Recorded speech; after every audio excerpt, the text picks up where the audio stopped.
Baiklah, selamat sore. Assalamualaikum warahmatullahi wabarakatuh. Waalaikumsalam Ya, warahmatullahi wabarakatuh. kita lanjutkan ya pembahasan kita tentang standar akuntansi pemerintahan berbasis aktual PSAP 8 ya tentang akuntansi konstruksi dalam pengerjaan. Nah, jadi di sini adalah bagaimana perlakuan akuntansi ya untuk konstruksi dalam pengerjaan. Nah, ini biasanya banyak ya proyek-proyek pemerintah yang sifatnya multi years gitu ya. Setahun ya, 2 tahun proyek ya, 2 tahun pendanaan, 3 tahun sekarang ya kan maksimal menurut Perpres. Nah, Perpres berapa sekarang? Pengadaan barang dan jasa Perpres 28 ya. Ya, Perpres 28 tahun 2018 gitu kan, bahwasanya maksimal proyek multi years itu 3 tahun ya, 3 tahun harus siap. Ya, itu apanya ya fenomena latar belakangnya. Jadi akuntansi konstruksi dalam pengerjaan ini banyak terjadi di lapangannya. Nah, sekarang bagaimana yang dikatakan ya bagaimana yang dikatakan dengan ruang lingkupnya di sini ya. Jadi ruang lingkupnya adalah bagaimana suatu entitas akuntansi. Nah, jadi entitas akuntansi itu bisa OPD gitu ya, yang melaksanakan pembangunan aset tetap untuk dipakai dalam penyelenggaraan kegiatan pemerintahan dalam rangka jangka waktu tertentu, baik pelaksanaan pembangunannya dilakukan secara swakelola atau pihak ketiga wajib menerapkan standar ini, gitu ya. Jadi definisinya udah kita ketahui lah ya, apa itu dikatakan dengan aset, gitu kan? Apa itu dikatakan dengan aset tetap, ya? Apa itu dikatakan dengan konstruksi dalam pengerjaan, ya? Nah, ini kita bahas sedikit. Ya, konstruksi dalam pengerjaan adalah aset tetap yang sedang dalam proses pembangunan. Nah, itu ya namanya ya. Kontrak konstruksi itu adalah perikatannya ya. Jadi perikatan yang dilakukan secara khusus untuk konstruksi suatu aset atau suatu kombinasi yang berhubungan erat satu sama lain atau saling tergantung dalam hal rancangan teknologi dan fungsi tujuan penggunaan utama ya. Nah, itu definisinya. Jadi konstruksi dalam pengerjaan mencakup ya konstruksi tanah, peralatan, mesin, gedung, pembangunan jalan, irigasi, jaringan, serta aset tetap lainnya yang proses pengolahannya atau pembangunannya membutuhkan suatu periode waktu tertentu atau belum selesai ya. Jadi perolehan melalui kontrak konstruksi pada umumnya memerlukan suatu periode waktu tertentu di mana periode waktu perolehan tersebut bisa kurang atau lebih dari satu periode akuntansi. Nah, jadi ingat ya, perolehannya bisa lebih dari satu periode akuntansi. Jadi bisa 2 tahun ya, bisa 3 tahun. Nah, perolehan asetnya dilakukan dengan membangun sendiri swakelola atau melalui pihak ketiga ya dengan kontrak konstruksi. Jadi kontrak konstruksi berkaitan dengan perolehan sejumlah aset yang berhubungan erat atau saling bergantung satu sama lain dalam hal rancangan teknologi, fungsi, tujuan, penggunaan utama ya. Nah, sekarang kontrak konstruksi meliputi apa saja? Nah, kontrak konstruksi itu meliputi bagaimana jasanya, gitu ya. Artinya bagaimana pembayaran atas konsultan perencana. Biasanya kan dalam suatu proyek itu ada konsultan perencana, ya kan, ada konsultan pelaksana, ada konsultan pengawas, gitu kan. Nah, sekarang diapain? Ya, artinya biaya-biaya itu. Nah, jadi biaya tersebut dikategorikan ya masuk dalam bagian kontrak konstruksi, gitu ya, seperti jasa arsitek. Kemudian juga kontrak untuk perolehan atau konstruksi aset. Kemudian atau juga kontrak atau perolehan jasa yang berhubungan langsung dengan pengawasan konstruksi aset yang meliputi manajemen konstruksi dan value engineering. Ya. Kemudian kontrak untuk membongkar atau merestorasi aset atau juga restorasi lingkungan. Nah, jadi itulah yang dikategorikan sebagai kontraknya ya, kontrak konstruksi. Nah, kemudian bagaimana jika suatu kontrak konstruksi mencakup sejumlah aset, di mana setiap aset diperlakukan sebagai suatu kontrak konstruksi yang terpisah. Nah, jadi apabila ya kalau misalkan dipisah bagaimana? Ya kalau dipisah harus ada proposalnya ya. Proposal yang dipisah diajukan untuk setiap aset. Satu ya. Kemudian setiap aset telah dinegosiasikan secara terpisah dan kontraktor serta pemberi kerja dapat menerima atau menolak bagian kontrak yang berhubungan dengan aset-aset tersebut ya. Kemudian biaya masing-masing aset dapat diidentifikasi. Jadi suatu kontrak dapat berisi klausul yang memungkinkan konstruksi aset tambahan atas permintaan pemberi kerja atau dapat diubah sehingga konstruksi aset tambahan dapat dimasukkan dalam kontrak konstruksi tersebut. Ya.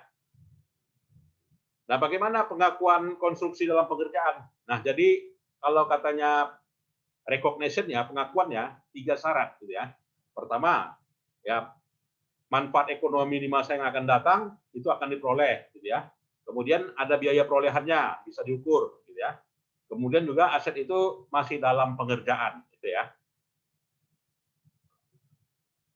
Kemudian bagaimana penyajiannya di neraca, gitu ya.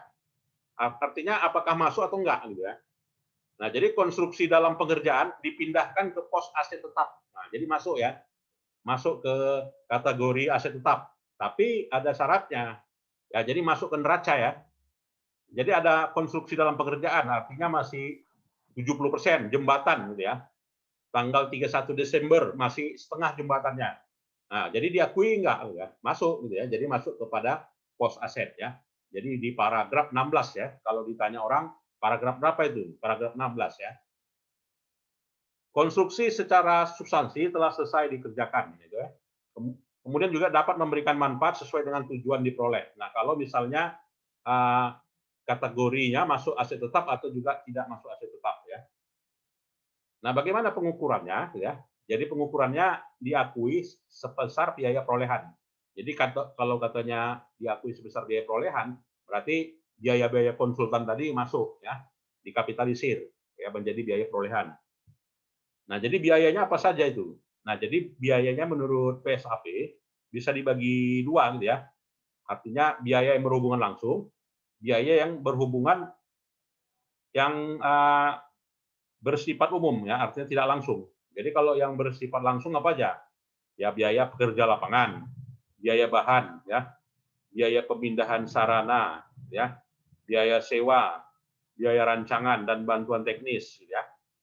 Biaya-biaya yang dapat didistribusikan kegiatan konstruksi ya asuransi yang tidak langsungnya ya, biaya rancangan dan bantuan teknis ya, biaya lain yang dapat diidentifikasi. Nah, itu yang dikatakan biaya tidak langsungnya ya, yang bisa dihubungkan dengan kegiatan konstruksi.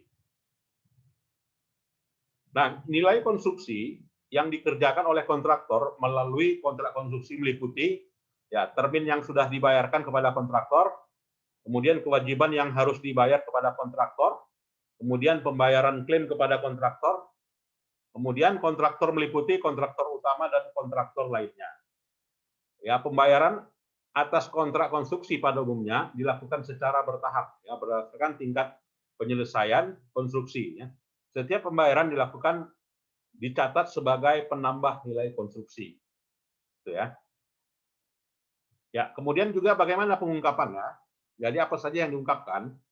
Jadi ketika suatu entitas harus mengungkapkan informasi atas konstruksi dalam pekerjaan dalam prodi akuntansi, maka yang di disclose adalah pertama rincian kontraknya, ya kemudian nilai kontrak konstruksi, kemudian jumlah biaya yang telah dikeluarkan, kemudian uang muka yang diberikan, ya kemudian juga retention, ya.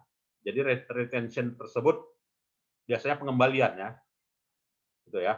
Kemudian kontrak konstruksi umumnya meliputi ketentuan tentang retensi, misalnya termin pembayaran terakhir yang masih ditahan ya, oleh pemberi kerja selama masa pemeliharaan. Jadi jumlah retensi diungkapkan dalam catatan atas laporan keuangan. Nah, jadi retention tadi masuk ya di not financial statement.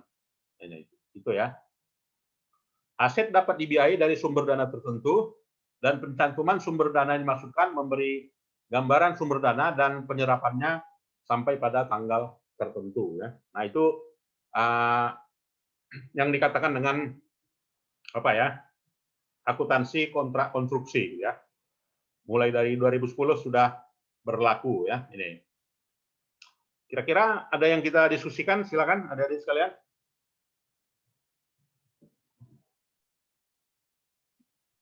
Dari berapa orang ini? 15 ya. Dari akuntansi ya, konstruksi. Ya, 15 ya.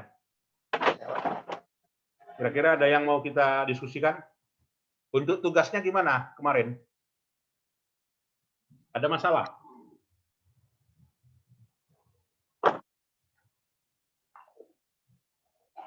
Kemarin udah saya berikan ya. Izin Pak. Ya, silakan. Jadi dalam akuntansi konstruksi ini yang dicatat itu yang sudah termin selesai ya Pak, Ya, bukan yang tinggal, gitu ya Pak. Ya, yang sudah selesai tadi kan, dua syaratnya diakui sebagai biaya perolehan dan juga sudah selesai. Kalau lebih 1 tahun, artinya kan pengerjaannya 1 tahun Pak, Ya. konstruksinya. Tapi penyediaannya tidak menyelesaikan dalam 1 tahun itu, sehingga dia diberi kesempatan 50 hari masuk ke tahun berikutnya. Ada adendum kontrak gitu Pak, itu apakah bisa kita catat sebagai KDP Pak, konstruksi lapangan pekerjaan? Ya, seperti tadi, berarti yang adendum tadi kan berarti ada retensi namanya, kan? Jadi Iya, retensi tadi diapakan ya, disisihkan. Jadi semua biaya-biaya tadi dikapitalisir dan dimasukkan sebagai perolehan, ya, biaya yang dikatakan dengan biaya perolehan. Sedangkan retensi tadi tetap dipegang ya, tetapi masuk juga ya sebagai komponen biaya tidak langsung tadi namanya kan. Nah itu. Nah ini dia kan. Jadi rincian kontrak yang mulai dari penyelesaian jangka waktu, nilai kontrak, jumlah biaya yang dikeluarkan, uang muka dan juga retensinya. Jadi yang diungkapkan itu ya di catatan atas laporan keuangan perusahaan.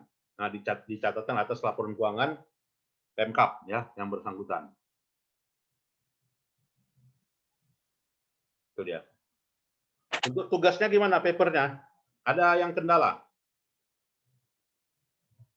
Kemarin apa ya masukkan di mana itu? Ya masukkan di Teknium ya. Ada kendala tugasnya?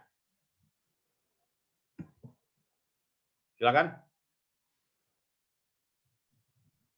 Ada kendala?